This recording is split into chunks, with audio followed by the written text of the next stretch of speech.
ప్రేమ కథ అనే చిత్రంతో సినీ ఇండస్ట్రీలోకి ఎంట్రీ ఇచ్చారు అక్కినేని సుమంత్. ఎన్నో సినిమాల్లో విభిన్నమైన పాత్రలు నటించారు. కొన్ని సినిమాల వరకు సుమంత్ గ్రాఫ్ బాగానే ఉంది. ఆ తర్వాత మెల్లమెల్లగా డౌన్ అవుతూ వచ్చింది.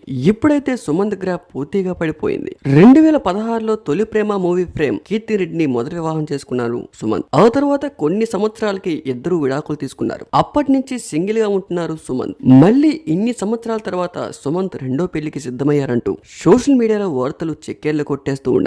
ఒక తెలుగు హీరోయిన్ ని పెళ్లి చేసుకోబోతున్నారంటూ కొన్ని వార్తలు సోషల్ మీడియాలో వస్తున్నప్పటికీ అది నిజమయ్యే క్రమంలో సుమంత్ తన సోషల్ మీడియా మాధ్యమంలో ఫొటోస్ కూడా షేర్ చేసుకుంటూ వచ్చారు. తెలుగులో పలు సినిమాల్లో హీరోయిన్ గా కూడా ఆమె నటించారు. అయితే సుమంత్ ఆమెను వివాహం చేసుకునేందుకు సిద్ధమయ్యాడు అనే వార్తలు సోషల్ మీడియాలో తెగ చెక్కేళ్లు కొట్టేస్తూ ఉన్నాయి. వీళ్ళిద్దరూ గత కొంతకాలంగా ప్రేమలో ఉన్నారని, ఇక ఎన్నాళ్ళు ఈ దాగుడు మూతలు ప్రేమలు సీక్రెట్ గా కలుసుకోవడం ఎందుకు, ఇవన్నీ ఓపెన్ గా పెళ్లి చేసుకుంటే పోలే అదిరిపోలే అన్నట్టుగా రీసెంట్ గా సుమంత్ ఒక ఫోటోని కూడా షేర్ చేసుకుంటూ వచ్చారు. అయితే సదరు నెటిజన్స్ కూడా అందులో తప్పే ఉంది, నాగ చైతన్య కూడా రెండో వివాహం చేసుకున్నారు కదా, నాగార్జున కూడా చేసుకున్నారు కదా, వాళ్ళ ఫ్యామిలీలో వస్తున్న ఆచారం అది, తను చేసుకుంటే తప్పేంటి అంటే ఇందులో కూడా వాళ్ళకో రూల్ వీళ్ళకో రూలా? తన పెళ్లి అనేది వాళ్ళ వ్యక్తిగత విషయం, అందులో ఎలాంటి తప్పు లేదు సుమంత్, నువ్వు హ్యాపీగా పెళ్లి చేసుకో సుమంత్ అంటూ కామెంట్లు కూడా చేస్తూ ఉన్నారు. సుమంత్ దాదాపు చాలా సినిమాల్లో నటించారు.